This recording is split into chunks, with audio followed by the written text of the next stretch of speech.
Olá a todos, bem-vindos ao Encontro Técnico Vidreiro. Primeiro, eu gostaria de agradecer ao convite para participar.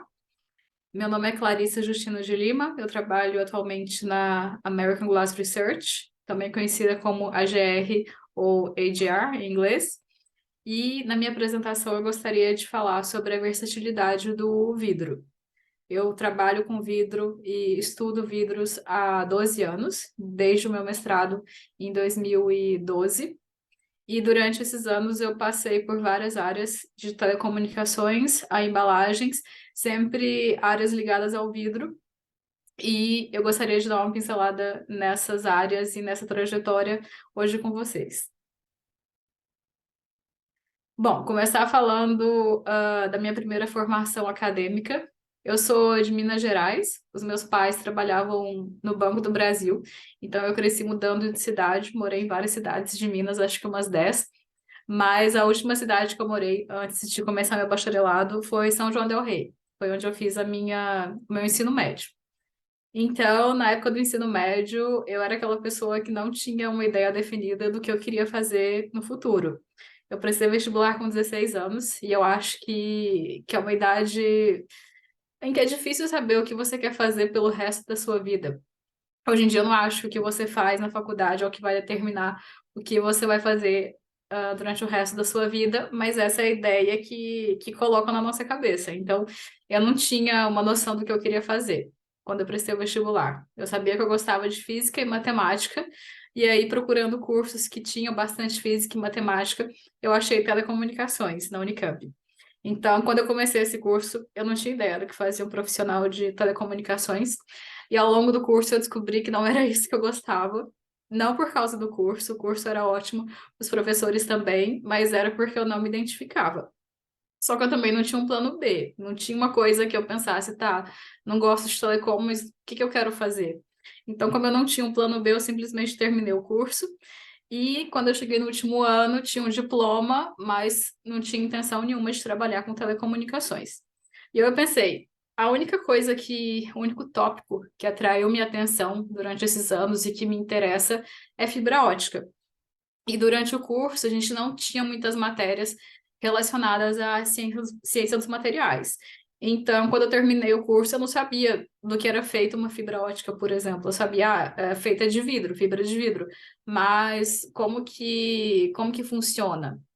Durante o curso, eu tive uma matéria só relacionada a materiais, eu acho que era resistência dos materiais ou ciência dos materiais, mas não tinha nada de química no curso. Então, buscando responder essa minha curiosidade, esse meu interesse, em fibra ótica, eu busquei um mestrado em ciência de materiais que estudasse vidros. E foi assim que eu achei esse mestrado em ciência e engenharia de materiais na Universidade Federal de Alfenas e no campus de Poços de Caldas. Então, eu voltei para Minas depois da minha graduação. Fiz a graduação na Unicamp Limeira e depois voltei para Minas para fazer o mestrado em Poços com a professora Fábia e o professor Gael, que são fantásticos. E aí acho que foi quando eu me encontrei, porque desde o começo eu gostei muito da área e gostei tanto de pesquisa quanto de vidros. E nesses 2 anos de mestrado, eu posso dizer que eu aprendi muito mais do que em 4 anos de bacharelado. Eu estudei vidros para fotônica, então vidros para aplicações óticas. Aqui na foto tem um exemplo das amostras que eu criei durante o meu mestrado, e eram vidros fosfatos de metais de transição. Então, eram vidros fosfatos contendo, no caso dessa foto, óxido de nióbio. E aí, ao final do meu mestrado, em 2012, comecei em 2012, terminei em 2014. Então, em 2014, eu sabia que eu queria continuar estudando vidros, mas eu também tinha curiosidade de estudar vidros em outras aplicações, não só em fotônica, mas também vidros em outras áreas. E foi assim que eu vim parar em um doutorado em engenharia civil, em Delft, aqui na Holanda, onde eu moro até hoje. Eu comecei o doutorado em 2015, eu tive uma bolsa do CNPq e terminei em 2020. Aqui na segunda foto é uma foto da minha defesa e pelo álcool gel na mesa dá para ver que foi na época da pandemia. Eu defendi o doutorado na semana em que tudo fechou, então foi uma defesa fechada, tinham 3 pessoas, eu não pude nem chamar meus pais, tinha o meu supervisor, orientador, e aí mais esse mestre de cerimônias e a senhora que marcava o tempo, porque aqui na Holanda a defesa de doutorado não é como no Brasil, que leva horas, a minha defesa, pelo menos, teve a duração de 1 hora. Então é 1 hora contada no relógio, cronometrada, depois de 1 hora, essa senhora entra e fala, acabou. Então, não pode perguntar mais nada. E o tópico do meu doutorado era o desenvolvimento de composições vítreas de baixo ponto de fusão. Então, o ponto de fusão dessas composições que eu criei era bem mais baixo do que de composições tradicionais, comerciais de vidro, como o vidro de soda cal ou borosilicato. E essas composições contêm cinzas volantes e escória de alto forno. Então, a ideia era criar composições vítreas mais sustentáveis, tanto pelo material que era utilizado nas composições, quanto pelo ponto de fusão, que era mais baixo, o que permitia a economia de energia na hora de fundir essas composições. E aí, em 2019, quando eu estava no último ano do meu doutorado, ainda tinha que escrever a tese, comecei a trabalhar na AGR, na American Glass Research, que é também aqui em Delft, onde eu moro. Por coincidência, essa empresa abriu uma filial aqui em 2018, ou 2017, acho que 2018, começo de 2018. A empresa é americana, mas abriu essa filial aqui na Europa. E aí, durante 2019, eu fiquei combinando o trabalho lá com a escrita da tese na TU Delft, porque eu defendi em 2020.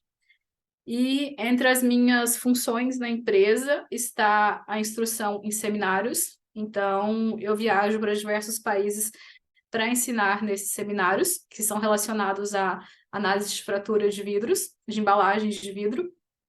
E esses seminários podem ser tanto privados, quando uma empresa contrata a AGR para dar o seminário, e aí a empresa pode mandar 10, 20 funcionários para participarem do seminário, das aulas, que geralmente são 3 dias, ou então pode ser um seminário organizado pela AGR, e aí se inscreve quem quiser participar. Então, qualquer empresa pode pagar a taxa e enviar um funcionário ou quantos funcionários quiser para poder participar desse seminário, no caso, organizado pela AGR.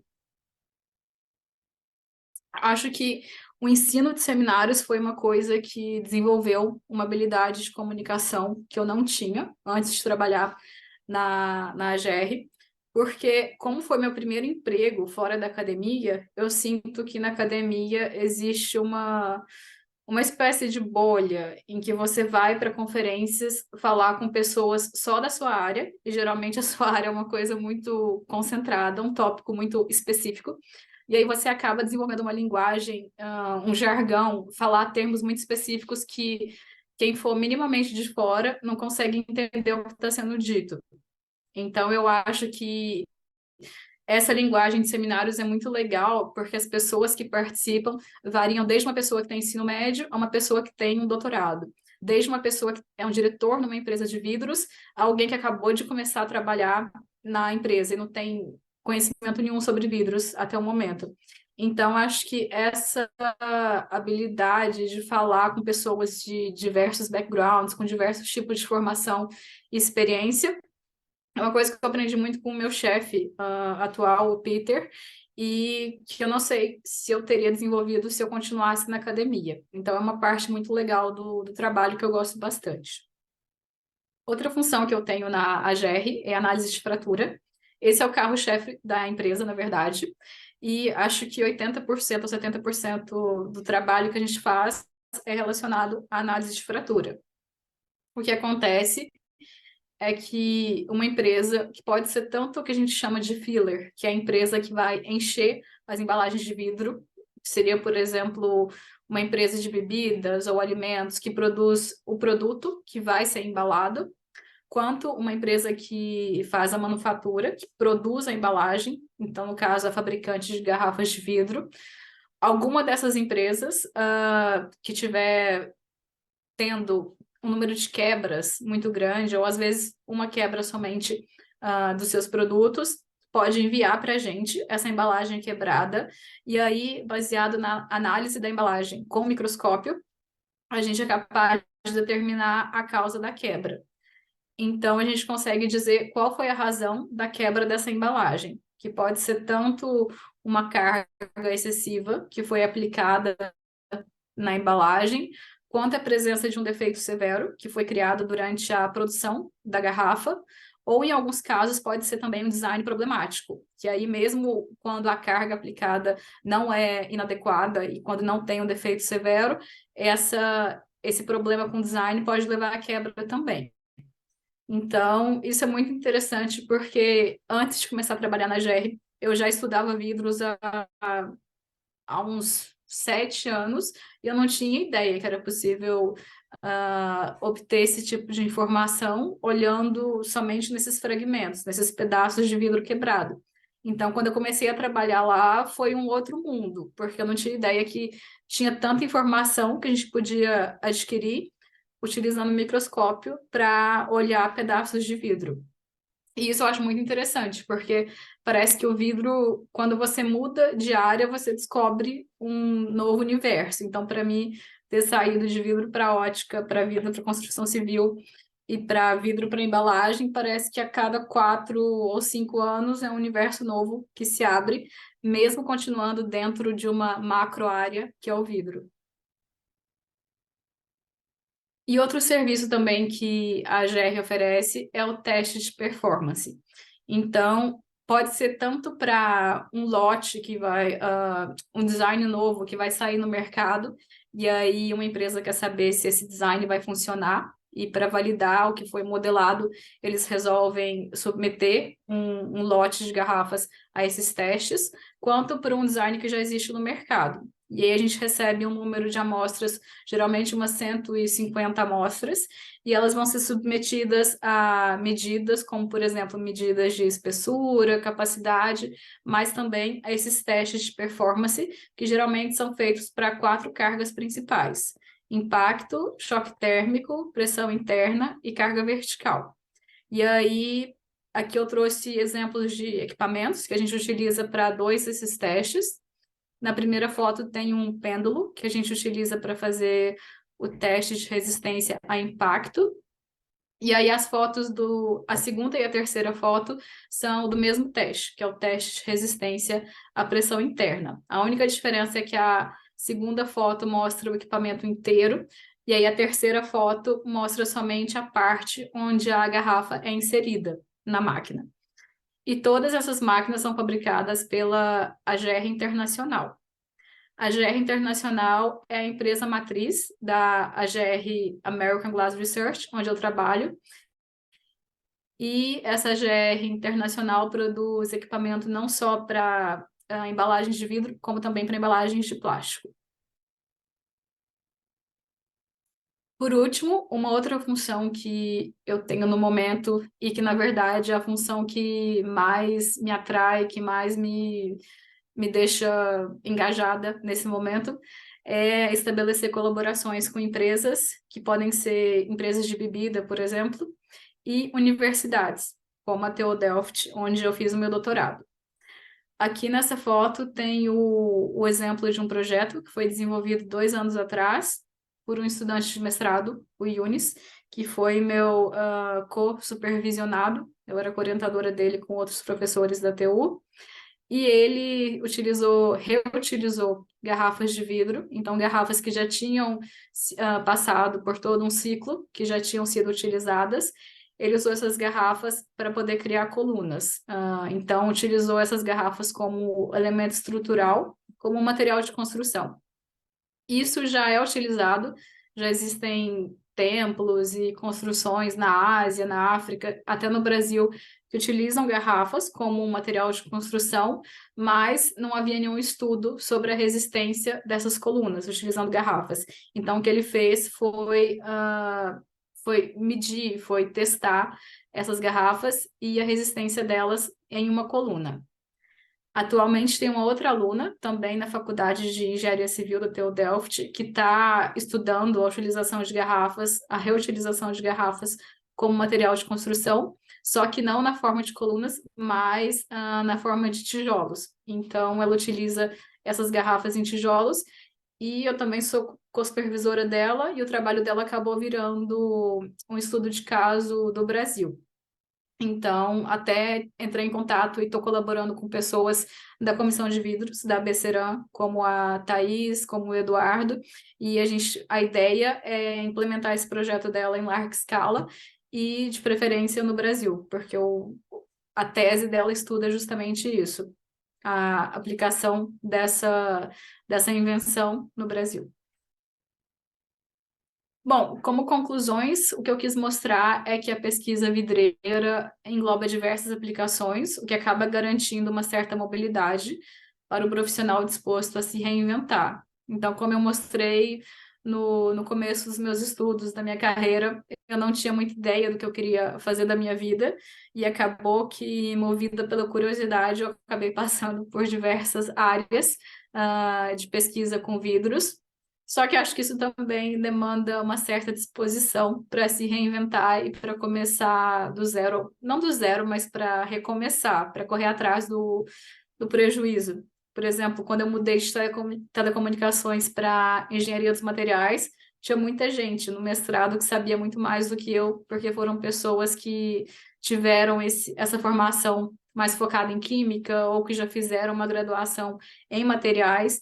Então, acho que tem que ter uma certa disposição para correr atrás, mas para quem gosta de se reinventar ou para quem é curioso, eu acho que o número de aplicações vítreas é gigante. Então, é uma área que, se você quiser, se você tiver curiosidade para querer estudar outra coisa ou ir atrás de uma coisa um pouco diferente, existem muitas possibilidades. Eu acho que é uma área que oferece muitas possibilidades e acaba permitindo essa reinvenção do profissional.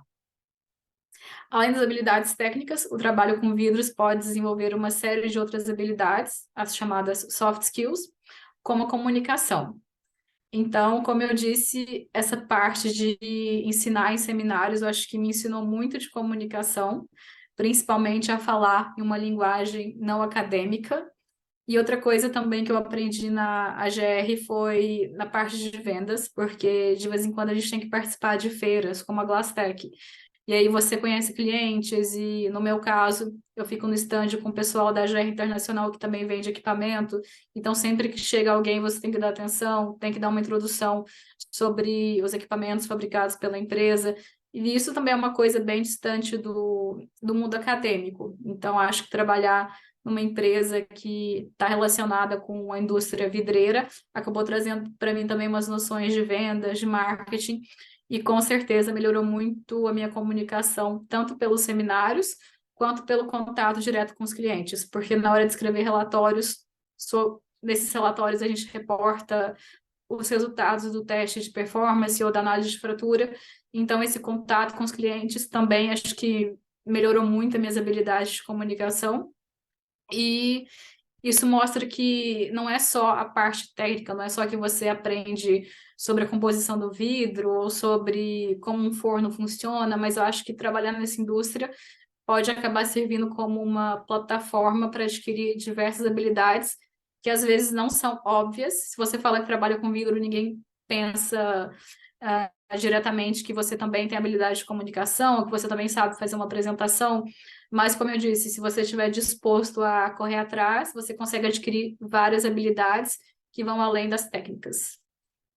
É isso, eu espero que a apresentação tenha servido de alguma forma para inspirar alguém que pensa em seguir uma carreira em vidro, ou que talvez já esteja seguindo uma carreira em vidro e às vezes pensa, gostaria de mudar de área, mas não sei se é possível. Eu acho que eu sou uma prova de que sim, é possível. E, como eu disse, depende da disposição, mas é muito possível se reinventar e mudar de caminho se você está nessa estrada do trabalho com vidro ou se você pensa em seguir essa estrada. Muito obrigada.